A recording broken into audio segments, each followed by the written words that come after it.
Article A N दी का use, और इसमें भी हमने यूज ऑफ ए पढ़ लिया था।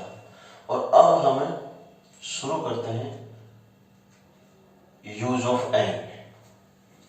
यूज ऑफ एन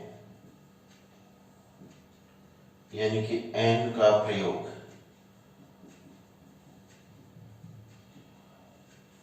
एन का प्रयोग देखिए, जब यूज ऑफ ए पढ़ा था तो उस समय आपने देखा था कि नाउन के पहले आर्टिकल का प्रयोग किया जाता है, और वो नाउन से संबंधित हमने 4 छोटे छोटे रूल्स लिखे थे। वो बहुत ही अच्छे रूल्स हैं, उनको याद रखने की आवश्यकता है, और वो कोई ज़्यादा डिफिकल्ट भी नहीं है, सब इजीली याद कर सकते हैं।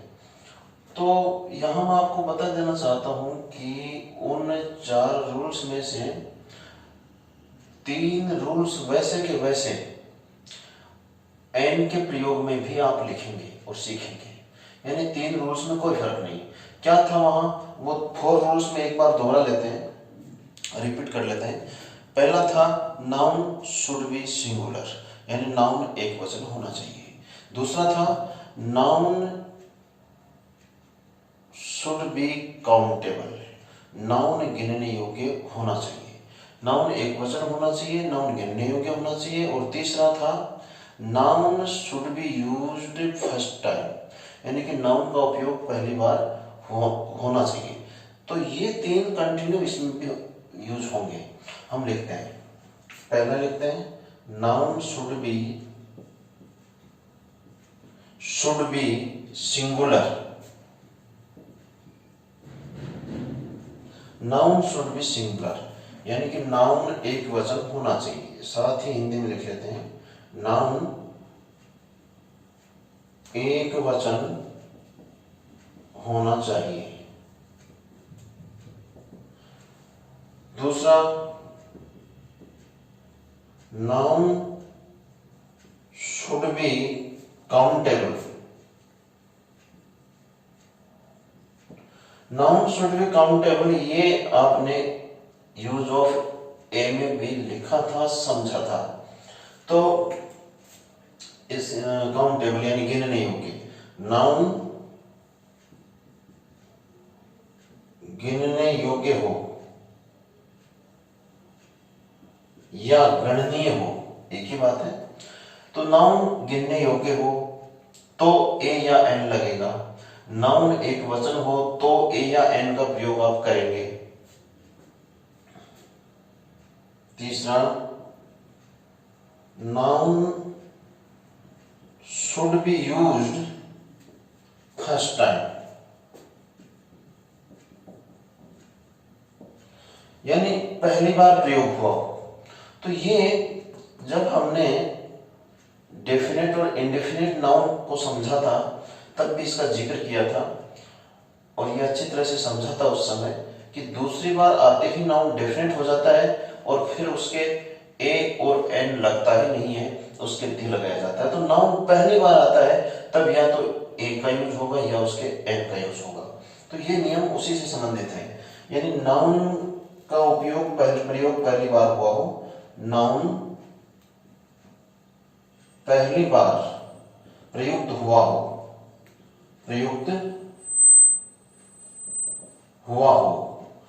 नाउन पहली बार प्रयुक्त हुआ हो। तो ये 3 रूल्स सिमिलर है, समान है।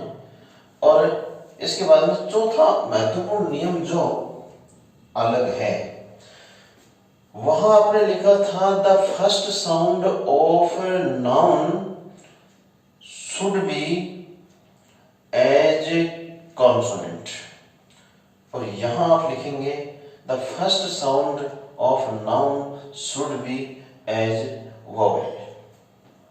The first sound, then the first sound of noun should be as vowel। अर्थात इसको ठीक से लिख लीजिए, ये अलग है। नाउन के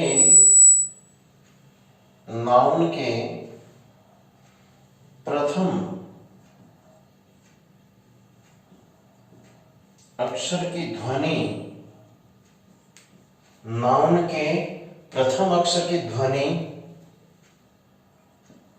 स्वर अर्थात ए से लेके एह तक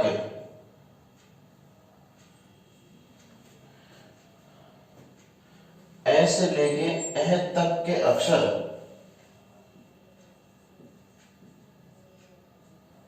अक्षरों की हो। ये समझने वाली बात है। ए और एन में first sound of noun should be as vowel sound. स्वर की ध्वनि होनी चाहिए और स्वर का तात्पर्य यहां थोड़ा सा एक्सप्लेन करके भी लिख दिया गया है। ए से ए तक अर्थात, तो देखिए ये जो चौथा जो रूल है इस पे थोड़ा सा पूरा आप ध्यान रखिएगा। फिर आर्टिकल से संबंधित कोई क्वेश्चन आएगा परीक्षा में तो उसमें आपकी कोई गलती नहीं होगी। The first sound of noun should be as vowel sound. प्रथम ध्वनि, नाउन की प्रथम ध्वनि वोवेल साउंड होनी चाहिए अर्थात स्वर की होनी चाहिए और स्वर का तात्पर्य है ए से लेकर अह तक के अक्षर, ए से लेकर अह तक के अक्षरों की हो। अब हम कुछ शब्द लिखते हैं पहले और उसके बाद हम एक्सरसाइज करेंगे तो और ज्यादा समझ में आ जाएगा।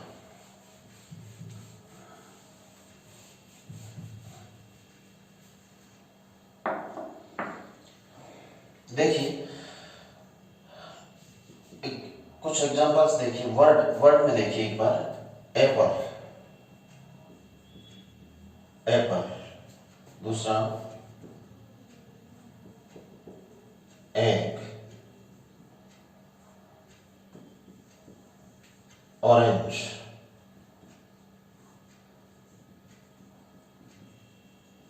एलिफेंट,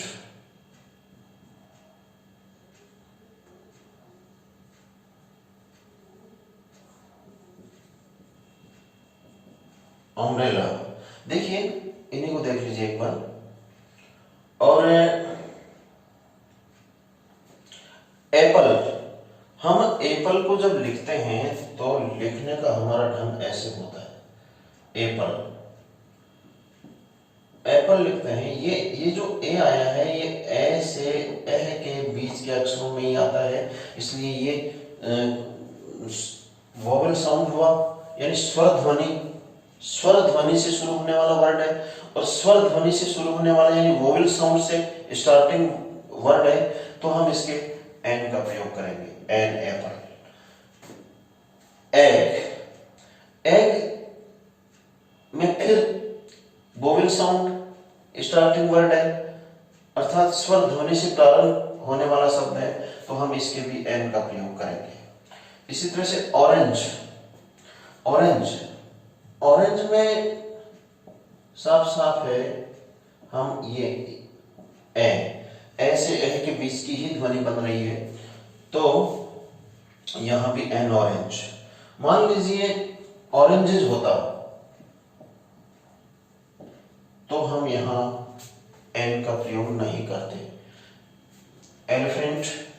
एलिफेंट हम ऐसे लिखते हैं एलिफेंट, ये ए तो एलिफेंट के भी एन एलिफेंट। और अगर एलिफेंट्स होता यानी कि चारों नियम लागू होने आवश्यक हैं। पहला ही नियम नाउन शुड बी सिंगुलर यहां लागू नहीं होता, अगर नहीं लागू होता तो क्रॉस आ जाता अर्थात ए और एन का प्रयोग तो नहीं होगा। प्लूरल होते ही ए और एन का प्रयोग तो नहीं होगा क्योंकि इनका अर्थ ही एक है। चलिए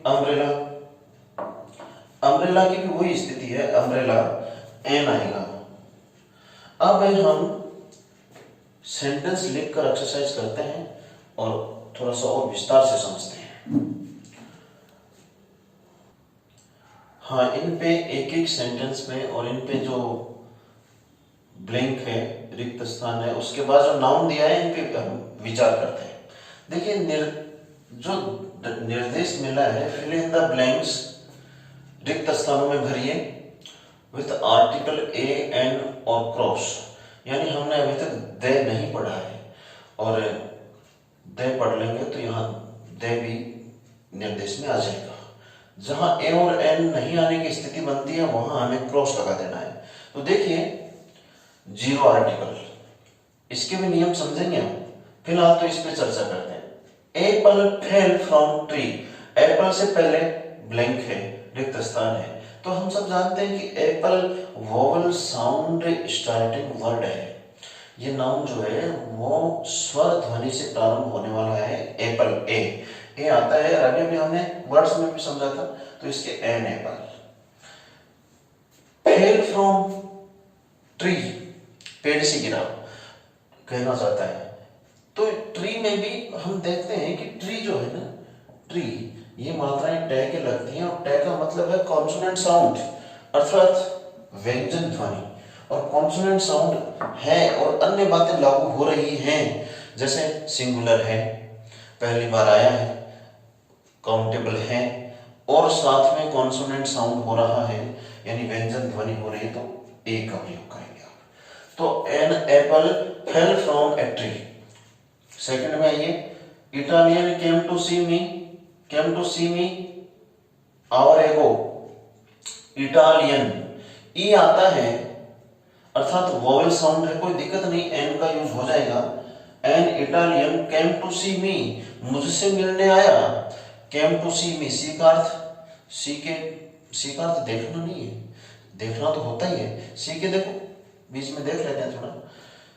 सी कितने का अर्थ देता है? सी 2-3 अर्थ दे देता है। सी माने देखना तो होता ही है, इसका रूट मीनिंग है, अर्थात मूल अर्थ है देखना।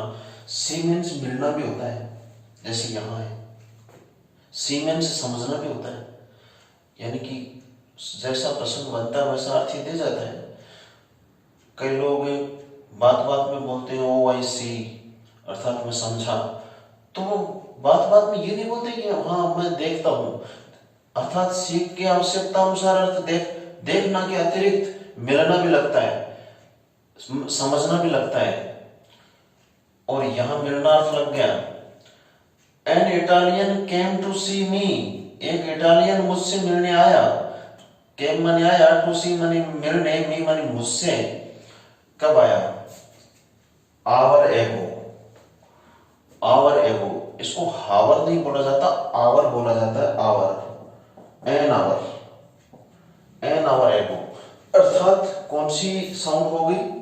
फिर वो ही वोवल साउंड हो गई, ए आते ही, अर्थात स्वर ध्वनि हो गई, और स्वर ध्वनि होते ही यहां पर एन का यूज हो गया।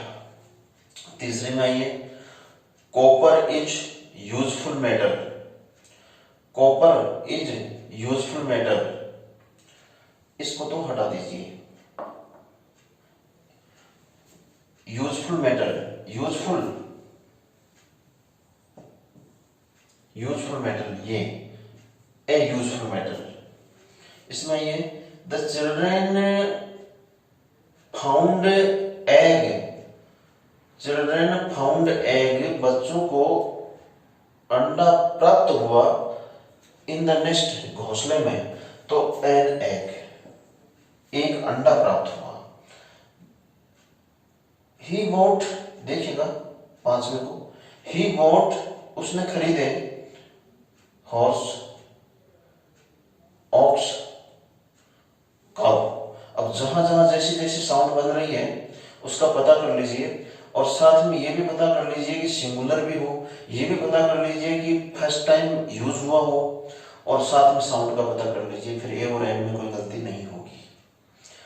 तो आवर हॉर्स, ए हॉर्स है, आता है ए हॉर्स। ऑक्स, ये वोवेल साउंड है, ऑक्स, एन ऑक्स। काउ, कोई दिक्कत नहीं, ए आ जाएगा। Mohan looks as stupid as, stupid होता है मूर्ख, मोहन लुक्स, मोहन दिखाई देता है, as stupid as owl, owl उल्लू होता है, तो ये एन आउल। आगे लिखते हैं, हाँ तो सेवंथ, सातवें सेंटेंस पे विचार करते हैं। दो नाउन आए इसमें। अंट इज इंसेक्ट, अंट चींटी होती है अंट, तो कोई दिक्कत नहीं, वोवेल साउंड है, सिंगुलर भी है, तो यहां आप एन, इंसेक्ट कीट, तो ये भी इंसेक्ट भी an. He is Indian but his wife is European, तो इंडियन देखो a E I O you से स्टार्ट हो रहा है तो एल लगाएंगे। ऐसे ऐसी धारणा में नहीं रहना है, हमें केवल साउंड को देखना है, अच्छे से तसल्ली से साउंड को देखना है और धीरे धीरे अपनी स्पीड को बढ़ा भी लेना है। तो he is a Indian, Indian अर्थात ई आ रहा है तो an Indian, but his wife is European, इसको यूरोपियन बोला जाता है। ई आने से ई साउंड नहीं बनेगा, यूरोपियन तो ये आता है ए यूरोपियन। ही सा अगली बॉय, भद्दा लड़का, अगली होता भद्दा। ही सा अगली बॉय, अगली में ए आता है, एन अगली बॉय राइडिंग ऑन, सवारी करते हुए या चढ़े हुए, सवारी करते हुए, ऑन अस, अस होता गधा, तो एन अस। ये एप्पल कई बार रिपीट हो गया, an apple is a fruit, fruit में फ आता है, कोई दिक्कत नहीं। This is a important question, important question, तो इंपॉर्टेंट में ये आएगा तो an important question, an important question. Mohan was uninvited guest in his party, uninvited होता है जिसको निमंत्रण नहीं दिया गया, बिना बुलाए आने वाला, अनइनवाइटेड, तो अनइनवाइटेड एन अनइनवाइटेड, अन आ रहा है, ध्वनि ए की आ रही है, अनइनवाइटेड, तो आर्टिकल ए एन, एन आ जाएगा। आगे बढ़ते हैं, तो देखिए 13वें सेंटेंस को देखिए।